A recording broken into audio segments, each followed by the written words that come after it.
El Bazar del Básquetbol.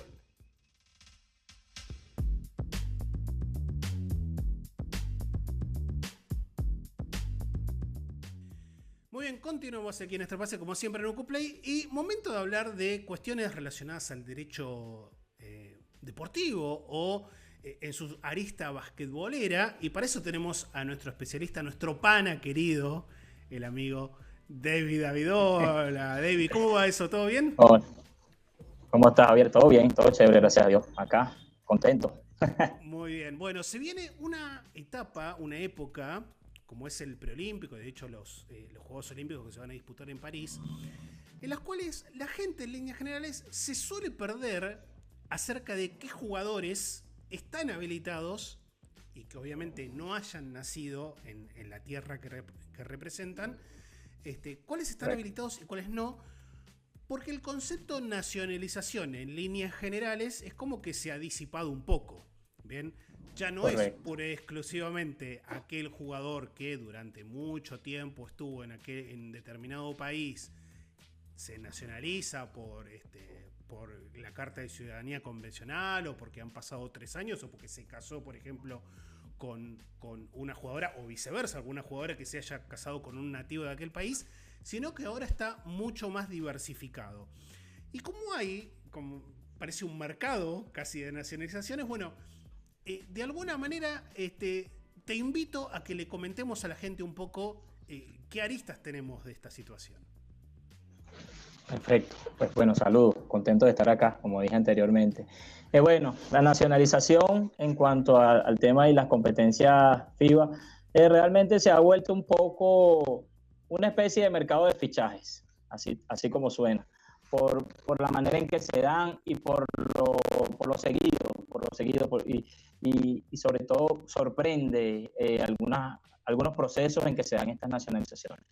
Pero bueno, entrando en materia, ya vamos a hablar en sí lo que es como un concepto de lo que es la nacionalización. Bueno, la nacionalización es un proceso legal que permite a un jugador no nacional de un país, o sea, extranjero, obtener la nacionalidad de cierto y determinado país para luego poder representarlo en una competencia, en este caso que nos ocupa, en una competencia de torneos nacionales de FIBA.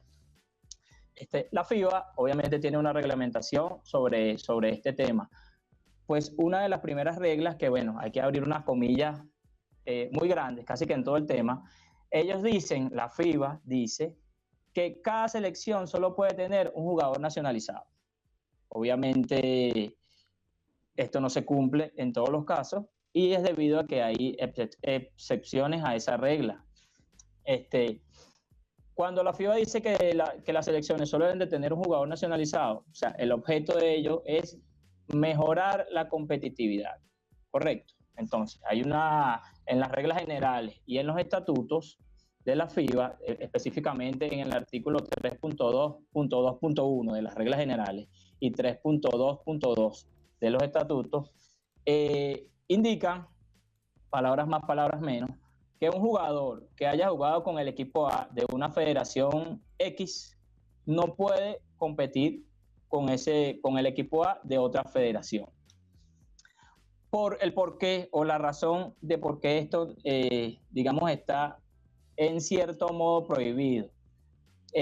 Digamos, porque para proteger la integridad de la competencia. ¿Por qué? Porque entonces entenderíamos que los países ricos, los países con mejores posibilidades y mayores, tanto económicas como mayores posibilidades de lograr la victoria, que es lo que quieren, digamos, los jugadores, los que compiten, gozarían de privilegios y serían los primeros en, digamos, apoderarse, ¿verdad? Querer acceder o querer tener en su selección a esos jugadores. Y otra de las razones es que se busca, tiene que ver un poco con la anterior, se busca competir en igualdad de condiciones. Lo que pasa es que todo esto queda un poco en tela de juicio al ver, por lo menos como la selección de Estados Unidos, que ya sabemos el equipo que tienen, entonces anunciaron hace poco a un jugador como Joel Embiid, pero hay una gran diferencia y ahí empezamos, digamos, a entrar en el conocimiento del tema. La FIBA organiza como tal todos los torneos, tanto nacionales, Copa América, y en cada continente, hasta el preolímpico. Y el torneo olímpico, ya la FIBA no tiene nada que ver allí. Por eso es que también es una de las razones que vemos que Joel Embiid puede participar, digamos, de las Olimpiadas. ¿Estamos claros hasta allí? Sí, hay que hacer una salvedad en el caso de Embiid, que es que hasta el momento no ha representado a ninguna selección mayor. ¿Bien? Correcto. Con lo Correcto. cual, digamos, sí. si bien él es camerunés de nacimiento Camerunés, y correcto. hace un par de años adquirió la nacionalidad francesa, lo cual ahí le ha generado también un tema con los franceses ya desde hace un tiempo. Bueno, ahora ha elegido, según sus propias palabras, para defender la tierra que le dio la bienvenida a su hijo, digamos, a los Estados Unidos de América. También hay que decir que hay algunas salvedades lógicas, si se quiere, pero que mucha gente no tiene por qué tener la obligación de conocerlas, incluso en nuestro continente, por ejemplo, con el caso de Puerto Rico. Porque Puerto Rico se sabe que es un estado libre asociado de los Estados Unidos de América, con lo cual hay muchos hijos, bien, o nietos de puertorriqueños, lo que ellos mismos llaman los New Yorkers, bien, que tienen de por sí la nacionalidad puertorriqueña por tener antepasados bien puertorriqueños y que más allá de haber nacido en los Estados Unidos defienden a Puerto Rico. De hecho, la selección que va a estar jugando el próximo preolímpico, bueno, la enorme mayoría no nacieron en Puerto Rico, es lo que puede pasar. Y tenemos otros casos como por ejemplo Nigeria, que es una situación similar, bien, al ser hijos de antepasados, ya automáticamente tienen la nacionalidad nigeriana. Correcto. Bueno, en este sentido, fíjate, digamos, muy conveniente el tema en cuanto a lo que dice de Puerto Rico, porque en aquellos momentos, hace tiempo ya, Carmelo Anthony, antes, digamos, erigirse como el jugador que fue y la figura que fue, él estuvo, como quien dice, sentado a representar a Puerto Rico. Pero en cuanto entramos en materia de lo que es la excepción a la regla, como bien dices lo de Embiid, porque la FIBA no permite que un jugador que haya representado a una selección mayor, en principio no permite que pueda representar a otra. Aunque tenemos hay dos casos en que sí, digamos, podrían dar la permisología. El primer caso es que un jugador, por ejemplo, represente a Venezuela antes de cumplir los 19 años y luego, cumpliendo ciertos requisitos, como uno de los requisitos para poder jugar con la selección de mayores de otro país es nacionalizarse antes de los 21. Entonces, en ese caso, esa es una de las, digamos, de las salidas en donde la FIBA permitiría que un jugador pudiera representar a dos naciones. La otra, que es ya, digamos, es más, casi todas son de carácter discrecional de FIBA, pero este es mucho más porque tiene que ver con que un jugador haya representado a una selección de mayores, jugador o jugadoras, estamos aquí en igualdad de condiciones, haya representado a una selección de mayores de un país, pero que se haya nacionalizado por motivos ajenos al baloncesto. Me explico, no sé, vamos a ahondar un poquito en cierto tipo de actualidad. La situación que se presentó en Ucrania, ¿verdad? Entonces la gente estaba en peligro, guerra, tuvieron que irse a otros países, quizás no quieren regresar más a su país. Y ejemplo, un jugador de Ucrania, no, un jugador de Ucrania de básquetbol, se fue al Reino Unido y ahí hizo el procedimiento de nacionalización y entonces entre sus razones, bueno, el peligro para su familia, ya es una situación, digamos, de vida, no tiene nada que ver con el deporte y por su nivel de juego de baloncesto, sus antecedentes deportivos, pues decide nacionalizarse y se hace elegible para lo que es la selección del Reino Unido. Entonces, digamos que esas son en su mayoría las dos excepciones por lo que un jugador podría participar para dos selecciones en torneos FIBA. Sí, ahí te quiero poner un inciso, esto no lo hablamos en la previa, así que ahí hasta podemos debatir brevemente sobre el tema. Hay también algún que otro caso, por ejemplo el de Nick Calates, el base griego, en lo cual, si bien su nacionalización es posterior a los 19 años, FIBA considera que debía de haber tenido carta de nacionalización griega desde el nacimiento porque, si no me equivoco, su abuelo es griego. Entonces lo que en el caso de FIBA han hecho es le reconocen la nacionalización de manera retroactiva. Bien. Correcto. ¿Qué pasa? Grecia, como vos bien mencionabas, es uno de esos países que compite con dos nacionalizados al mismo tiempo, porque está Nick Calates y está Tyler Dorsey, por ejemplo. Un Tyler Dorsey que jugó divisiones formativas para los Estados Unidos y sin embargo representa a Grecia. Pero todos esos casos no son regla. Hay que comentarle a la gente, son excepciones que en muchos casos se establece la FIBA, ¿bien? Y que forma parte de la jurisprudencia, entiendo yo, y ahí vos sabrás más que yo. Sí, correcto. Bueno, Grecia es uno de esos países. En su momento, creo que España también con lo que es Ibaka y Mirotic, porque, repito, es algo muy discrecional. Ellos en principio, FIBA, me refiero a FIBA, ellos dicen que no se puede, que debe tener un solo jugador nacionalizado, pero hay otro, digamos, otro tipo de razones que cuando son ajenas al baloncesto y lamentablemente esa persona como ser humano, no como jugador ni profesional del basquetbol, hace el proceso, que no, vuelvo y repito, alejado de lo que es el deporte profesional, pero hace el proceso y a su vez tiene el nivel para jugar, entonces no tienen cómo debatirlo. Principalmente porque, bueno, entrando ya un poco más en materia, más ahondando, principalmente porque la solicitud de nacionalización es algo premeditado, es un acuerdo mutuo. Porque fíjate, el jugador, ¿a quién se la presenta? A la federación. Entonces ya ahí, o sea, hay unas intenciones claras. Obviamente el jugador debe tener un nivel y ya debe estar confabulado con la federación. Y entonces el proceso más o menos sería, lo primero es el criterio de elegibilidad, que es bueno, que el jugador debe tener cierta edad, debe también, según la legislación del país, estar residiendo en ese país o haber residido cierto tiempo, lo que indique la ley. Este proceso es muy variable según el país, ¿verdad? Y lo otro es, bueno, como dije anteriormente, los antecedentes deportivos. Cuando entramos a lo que es la solicitud, pues el jugador hace como un documento, como una declaración de intenciones, una declaración jurada. Yo, David, deseo, me siento por arraigo en el país, porque cumplo con el requisito del tiempo viviendo aquí, ya tengo mi familia aquí, y otro tipo de razones sociales, ser nacional de este país, digamos de esa manera.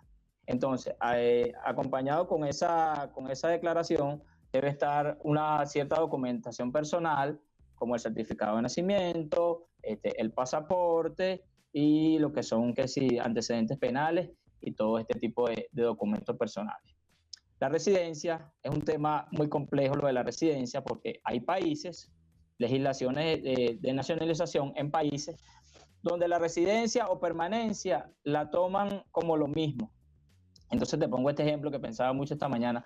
Vamos a poner un ejemplo. Si para ir a Uruguay, ojo, es un ejemplo, si para ir a Uruguay tienes que pasar por Argentina y tienes que volar por el espacio aéreo argentino 3 horas para ir y 3 horas para venir, ¿verdad? Desde aquí de Venezuela, digamos que esas 6 horas cada vez que yo voy a Uruguay me las contabilicen como permanencia en el país. Y si yo viajo durante un año 60 veces, entonces eso lo contabilizamos como estadía en el país y eso suma a la hora de la nacionalización. Bien, ya pasamos la cuestión de la residencia, ahora vamos a lo que es la federación, que es parte del proceso, revisa la solicitud e inicia lo que es el proceso formal ya de nacionalización. ¿Cómo inicia este proceso? Se hace entrevista al jugador interesado, investigación de sus antecedentes y se trata de verificar la documentación. Luego de este paso ya viene la parte final, que es la aprobación. Entonces, si la federación considera que, como dije anteriormente, ya eso está premeditado, si la federación considera que la persona, el jugador, cumplen con todos los requisitos formales, pues la persona obtiene la nacionalización, que en la mayoría de sus casos son aprobados por la FIBA. Más o menos es así. Hablaba con alguien que ha salido en este programa, en Extra Pase, no lo voy a mencionar para no generarle un problema, pero me marcaba las diferencias, que es algo que vos comentabas, de las reglamentaciones de los distintos países, porque alguien que nos está viendo, nos está escuchando aquí en Ucuplay dice, Bueno, pero por ejemplo, ¿por qué todos los países no tienen nacionalizados? Porque evidentemente las reglas de, por ejemplo, y voy a poner también otro caso, que es meramente un ejemplo, Noruega, para su nacionalización, no son las mismas que tiene Kosovo, por ejemplo. Y me marcaba, Correcto. hay un país, me dice, esta persona me dijo, hay un país en el cual vos entrás y si es por cuestiones deportivas te hacen el pasaporte por 200 euros en 6 horas. Me dice, y no hay ningún problema. Y eso es muchas veces las facilidades que tienen algunas federaciones por sobre otras. Nos contó también aquí Julio Lamas, el exentrenador del seleccionado argentino y de Japón, que por ejemplo los jugadores no japoneses que representan a la selección de Japón tienen que atravesar un proceso que es muy largo y muy tedioso, porque no es solamente pedir la nacionalización, en este caso japonesa, porque están hace algunos años en el país o porque tienen su vida social y familiar ya establecida. Tienen que, por ejemplo, dar un examen de idiomas, tienen que conocer las reglas del país y recién después de un proceso de 2 o 3 años, bueno, obtienen la nacionalidad japonesa, pero hay que también comentarle a la gente, y hago estas salvedades, que no para todos es igual. En el caso, por ejemplo, de Shane Larkin, que representa a Turquía, se le ha dado la nacionalización porque la constitución turca tiene en uno de sus apartados la posibilidad de la nacionalización por ser una personalidad destacada. En este caso del deporte, entonces, obviamente, el gobierno turco le ha concedido la nacionalidad a Shane Larkin. Pero bueno, todo tiene que ver también con las facilidades que tiene cada federación, puertas adentro, en función a qué es lo que le ofrece la constitución de cada país. Exacto, y sobre todo porque la misma federación, como dije, está confabulada con el jugador y son los intereses, ¿me entiendes? Entonces, ellos no van a dificultar el proceso, todo lo contrario, todo lo contrario. Es que, o sea, si nos ponemos a ver, al hacer la solicitud a el jugador, a la federación, ya, o sea, el único ente que puede, digamos, eh, imposibilitar el proceso para que el jugador pueda representar a ese país es la FIBA. Pero entonces aquí entra lo otro. La FIBA, como son demasiados países afiliados, las leyes son muy distintas, todo varía según el país, ellos no van a entrar a revisar ni van a tener, qué sé yo, como te digo, un emisario en cada país, un canciller, como una especie de canciller deportivo en cada país. Ellos no van a tener para revisar si cumple con todos los requisitos de cada país. Entonces, o sea, el documento ya como tal de nacionalización es suficiente para FIBA en cuanto al fondo. FIBA revisa más lo que es la forma. Entonces, ¿en qué vamos con la forma? Bueno, se nacionalizó Luka Doncic argentino. Ajá, ok, chévere, ya tiene la nacionalización, están los documentos, los envían a FIBA. Entonces viene FIBA y revisa. Ah, no, pero es que él ya representó a Eslovenia. ¿Sabes? No se van a pronunciar por el fondo, ni tampoco van a decir que el documento es falso, pero sí van a decir, él ya representó a Eslovenia y en cuanto a mis reglamentos, a mis estatutos, no puede participar en ningún torneo FIBA. Ellos se pronuncian más que todo sobre la forma, muy poco sobre el fondo. ¿Nos queda algo de lo que es, o lo que llamamos, porque si bien no lo mencionamos, está claro que hay muchos casos de los que venimos hablando, de los que vos venís hablando, Davis, que son lo que se llama nacionalización express? ¿Bien? Correcto. Y podemos ahí, tenemos una batería de nombres enorme. El último caso, al momento que estamos grabando esta entrevista, que se dio a conocer ayer, es el de Josh Nivo, el jugador de Maccabi Tel Aviv, que ahora tiene la posibilidad de representar a Eslovenia. Una Eslovenia por la cual, es más, creo que ni siquiera participando en un partido ha estado. ¿Bien? Pero bueno, tienen esas particularidades y lo que siempre me preocupo yo de también mencionarle a la gente es esa cuestión de, vos bien hablabas de la confabulación entre federación y jugador. Es un win-win porque en definitiva es un contrato, hay dinero habitualmente de por medio, pero especialmente en Europa, ¿para qué le sirve? Al jugador le sirve para, por ejemplo, participar como un jugador de la comunidad europea, ¿bien? No ocupar plaza de extranjero, ¿bien?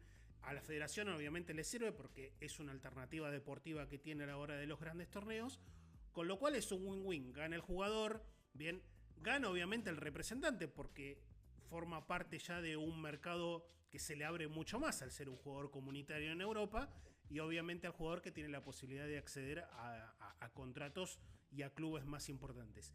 ¿Y por qué desde este lado del planeta no tenemos esa posibilidad? Bueno, porque básicamente, y esto siendo respetuoso obviamente, no hay un atractivo deportivo en tener un pasaporte argentino o venezolano, paraguayo, uruguayo, porque no, obviamente aquí el básquetbol a nivel económico no es tan atractivo para un montón de jugadores, entonces es mucho más complicado nacionalizar.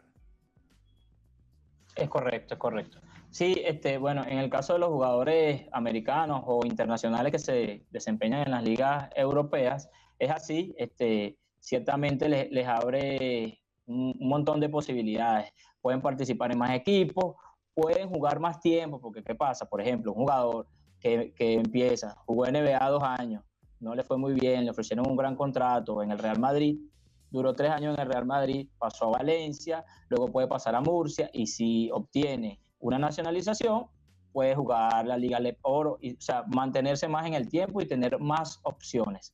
Esto es un beneficio para ese tipo de jugadores que conviven en esos países. Entrando ya a lo que me dices del pasaporte, de la nacionalización express, iba a decir pasaporte express. Bueno, se trata es un trámite, digamos, acelerado, que tiene una duración de 2 a 3 meses. Y digamos que el mayor requisito, es demostrar un vínculo genuino con el país, al país al que te vas a nacionalizar. Este vínculo genuino, generalmente, es alguno de tus progenitores, o por ejemplo de tus abuelos que hayan tenido alguna relación o se hayan nacionalizado o sean nacionales de ese país. Por ejemplo, el caso que dices de ayer, uno de los casos en el pasado mundial fue el jugador de la NBA, Jordan Clarkson. Uno de sus progenitores creo que era oriundo o tenía que ver con el país de Filipinas y eso facilitó el proceso. Pero vuelvo nuevamente con mi teoría de que es todo confabulado, porque si saben que eso lleva un tiempo, ese proceso tienen que iniciarlo, digamos, mucho antes que comience el torneo. Pero si existe la nacionalización express, tiene su base legal en lo que es la nacionalización express o rápida y la nacionalización convencional, tienen su base legal en los artículos 3.2 y 3.3 de las reglas generales, del libro de reglas generales del FIBA. Entonces, bueno, nacionalización rápida o express, de 2 a 3 meses. ¿Me decías? No, te quiero llevar al último tema que vamos a tratar, y que es que te tiré ahí en la previa un ítem que también me parece interesante mencionar, sobre todo e involucra mucho y más fuertemente a selecciones africanas o alguna que otra selección del Caribe, y son lo que se conoce como pasaportes Cotonú, ¿bien? Que se escucha muy habitualmente en Liga Endesa, en la Liga Española, y que no es un concepto que obviamente aquí en la Argentina se conozca demasiado, más allá de esa mención, y que me gustaría que ahí hagas y menciones un poquito de qué se trata. Ok, sí, eso digamos que tiene mucho arraigo, o bueno, también por la importancia de la Liga Española. Bueno, esto de pasaporte Cotonú viene de un acuerdo que obviamente es de carácter social, y es como una ley en que básicamente los jugadores con este tipo de pasaporte tienen el mismo estatus y derechos que los ciudadanos comunitarios europeos de aquellos países que están, digamos, que forman parte de este acuerdo Cotonú. ¿Cuáles son un poquito los objetivos de este acuerdo, para hablar un poco? Se trata de una lucha luchar y erradicar lo que es la pobreza en aquellos países que llaman del tercer mundo. Yo preferiría llamarlos menos desarrollados o en vías de desarrollo. Aquellos países le dicen los países de la ACP, son los países de África, del Caribe y del Pacífico. Son en total 78 estados, 78 países. Por hacer mención de algunos de esos países que tienen, digamos, esa opción, y aquí va a tomar todo lógica, uno de esos países es Angola, otro de esos países es República Dominicana, así como Dominica, que representan, digamos, serían la parte del Caribe, Angola sería la parte africana, y en cuanto al Pacífico, las Islas Marshall. Hay un artículo que es, digamos, el que se toma en cuenta para para otorgar este tipo de pasaporte a los jugadores, porque se trata ya de un empleo como tal, y es el artículo 13.3, que dice palabras más, palabras menos. Cada miembro, o sea, cada miembro de la Unión Europea concederá a los trabajadores procedentes de países africanos, caribeños y del Pacífico un trato igual y no discriminativo como a sus propios nacionales. De este artículo es que toman, digamos, las ligas, ¿verdad?, para lo que son los procesos de tener el pasaporte CONOTU a los jugadores. Y bueno, han habido millones de ejemplos, tanto para bien como para mal. Uno de los más famosos hace alrededor de 10 años, 12 años, es el jugador Mike James, que jugó con el Baskonia. Y fíjate, él siendo americano, jugó con el Baskonia, pero digamos como el equipo, o sea, no es un equipo que tiene el mismo, a pesar de que están a muy buen nivel, compiten muy bien, no están al nivel del Barcelona y del Real Madrid. Entonces, el señor Mike James quiso obtener una nacionalización de Guinea-Bissau. ¿Para qué? Para que le dieran el pasaporte CONOTU y jugar como comunitario. Pero los trámites fueron falsos, se hizo la investigación. En este caso, fíjate, la Liga Endesa sí hizo una investigación más a fondo, no como lo hace FIBA, que solamente lo hace más a forma, y se dieron cuenta, llegaron a la conclusión de que el pasaporte era falso, y entonces el jugador no pudo ostentar la calidad de comunitario. ¿Cuál otro caso muy famoso fue en el Barcelona también? En este caso, en mi opinión, se violaron los derechos del jugador. Fue en el año, creo, 2011, CJ Wallace. Le ofrecen, el jugador es americano, de origen americano, le ofrecen un contrato, un precontrato, a término. O sea, digamos, tienes un mes para conseguir una nacionalidad o un pasaporte CONOTU para que tú no me ocupes una plaza de extranjero y yo te contrato. Obviamente también la documentación y todo el proceso se llegó a la conclusión de que fue fraudulento y pues el jugador no se pudo desempeñar. También hay otros casos, digamos, que donde realmente hacen el proceso. Vamos ahora con Real Madrid, el jugador JC Carroll, perimetral. Él tuvo que nacionalizarse con el país de Azerbaiyán y de hecho participó con el país. Entonces no tuvo tanto problema. Si recuerdas, someramente hubo un tiempo que el Real Madrid tenía muchos jugadores que no eran, que tenían que ser apellido americano y por su raza, pero ostentaban el pasaporte CONOTU. Y uno de los últimos casos es el jugador Brandon Davis, que jugó en el Barcelona, creo que actualmente está en el Valencia. Él hizo su proceso, ¿verdad? Se nacionalizó, pero él se nacionalizó. Fíjate, porque hay dos maneras, digamos, de lo que es obtener el pasaporte. Bueno, hay una manera que es para trabajar, o sea, el pasaporte CONOTU es única y exclusivamente para fines de trabajo. En este caso, Brandon Davis, digamos que lo obtuvo de las dos maneras. Él obtuvo el pasaporte CONOTU porque se hizo ciudadano ugandés, pero de una u otra forma, él hubiese podido participar tanto en torneos FIBA, representando a ese país, o como digamos se desempeña ahora, creo que juega en Valencia Basket, como comunitario. Entonces sí tiene sus respectivas aristas, pero digamos que el proceso ahorita se ha vuelto más un poco relajado. ¿En qué sentido? En que en esos países, ¿verdad?, en los 78 países de África, el Caribe y el Pacífico, no es Estados Unidos. Entonces no es que siempre va a estar alguien buscando la manera de obtener ese pasaporte para, digamos, reforzar mucho más a un equipo. Sí, tenemos un caso bastante extraño, reciente, de hace un par de años, que es el de Matt Costello, jugador de Baskonia, de hecho, que representa a Costa de Marfil, un jugador blanco. Es correcto, sí, en Costa de Marfil. Bastante extraño, pero bueno, forma parte de esa globalización también de nacionalidades que yo creo que todos tenemos a las claras que pasa a ser una especie de mercado de clubes paralelo, bien, que es una relación meramente laboral, de conveniencia, en este caso con la federación, que también ha explotado con el hecho de que para clasificar a cada torneo, ya sea continental o ecuménico, se tengan que jugar ventanas. Entonces eso le abre la posibilidad a muchas federaciones de obtener ingresos por entradas, por televisación de los partidos, etc. Entonces obviamente la repartija de dinero para las federaciones es mayor Y qué más que puedas también tener un ingreso si haces una inversión contratando, entre comillas, a un jugador que no forma parte de tus seleccionables en primera instancia. Bueno, hay una lotería impresionante, una cantidad impresionante, mejor dicho, de jugadores que vamos a ver en preolímpico y en Juegos Olímpicos, próximamente en ventanas, en mundiales, nacionalizados, y que uno dice, ¿por qué Josh Nivo está jugando para Eslovenia? ¿Por qué Lorenzo Brown lo hace para España? Bueno, para España, correcto. Por estas cuestiones que Davis nos ha comentado. Así que Davis, como siempre, millón de gracias. Y ahora nos vamos a tener que romper el coco para ver con qué seguimos. Hay un montón de cosas dando vuelta por ahí. Sí, pero hay me mucho, parece hay mucho. que el tema nacionalizados estaba ahí como expectante. Exacto. No, bueno, sí, un tema súper interesante y que tiene muchísimas aristas. Y bueno, ustedes, yo no sé qué esperan ustedes para nacionalizar a alguien si creen que es necesario.